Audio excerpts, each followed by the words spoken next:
All right. Sure. As far as it goes. Yeah. Senator Harris, thanks for coming. And if you got a text message right now, or if anybody here got a text message right now saying your home is on fire, we'd be at the door. I got that text message back in 2007 over supper with Bill McKibben. We were talking over cornbread and chili, and he made it clear to me that all the issues I cared about were really important, but they didn't matter because climate change was trumping everything. Yeah. And we get these text messages for the last 12 years, and last week we saw the news. Scientists were wrong. It's happening faster. Yeah. 9 tipping points have been reached. I guess I don't understand why it isn't the first and last thing that everyone, candidates, Yeah. the public, the media, talk about. So there are a number of reasons, but I'll get to what I think is at the core of the issue, which is that, so I have a whole plan that is about what we can achieve, and I know it's doable, which is for a clean economy by 2045, carbon neutral electricity by 2030, electric school buses, 25 million children a day ride to school in a school bus, inhaling those fumes.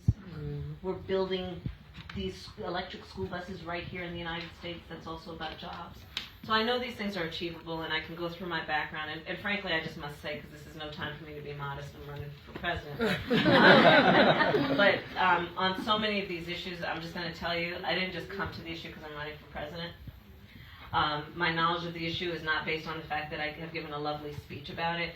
Most of the topics that we can discuss, I've actually worked on and have the experience of having worked on. When I was the district attorney of San Francisco, I created one of the first in the nation of a district attorney's offices, environmental justice unit, to prosecute the polluters who in particular were dumping in our economically poor communities and communities of color. When I was Attorney General of California, I took on the big oil companies and sued them. People said, you know, you're taking on the banks, the oil companies, it's going to be the end of your career. But by the way, I'm standing here to talk about it. But in defense of some of the strongest and most robust laws around reducing greenhouse gas emissions, and doing the work of recognizing that there's so much about behaviors and human behaviors that can be changed to save our environment. All of that to say this.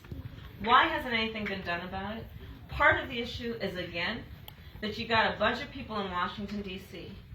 who are walking like this because they got big pockets of cash that they've been given from these lobbyists for these big oil and fossil fuel companies who have been profiting off of this pollution for decades.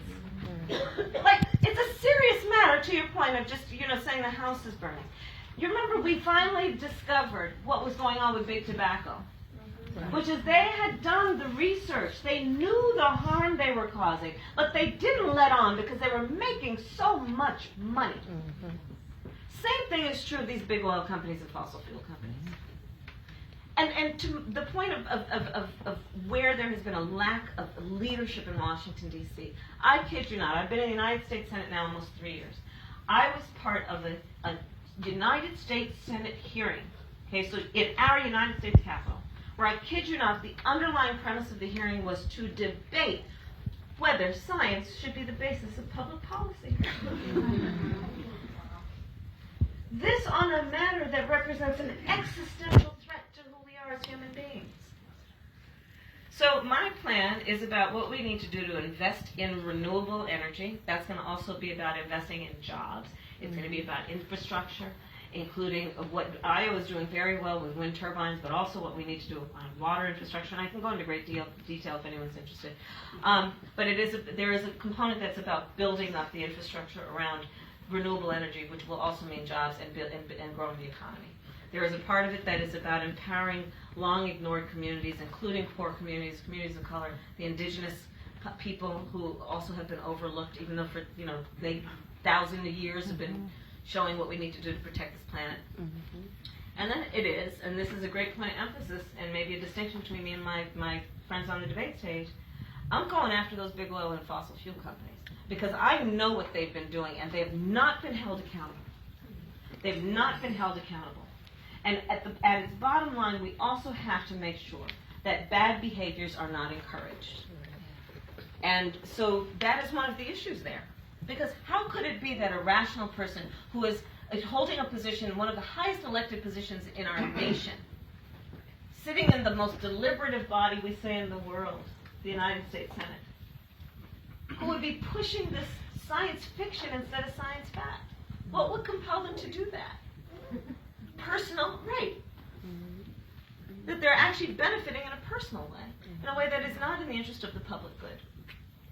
So that's how I think about that issue. Okay, and by the way, thank you for your statement against doubling the oil through the Dakota Access Pipeline. Oh, yeah. Thank you. Yeah. Thank you. Thank you. Thank you.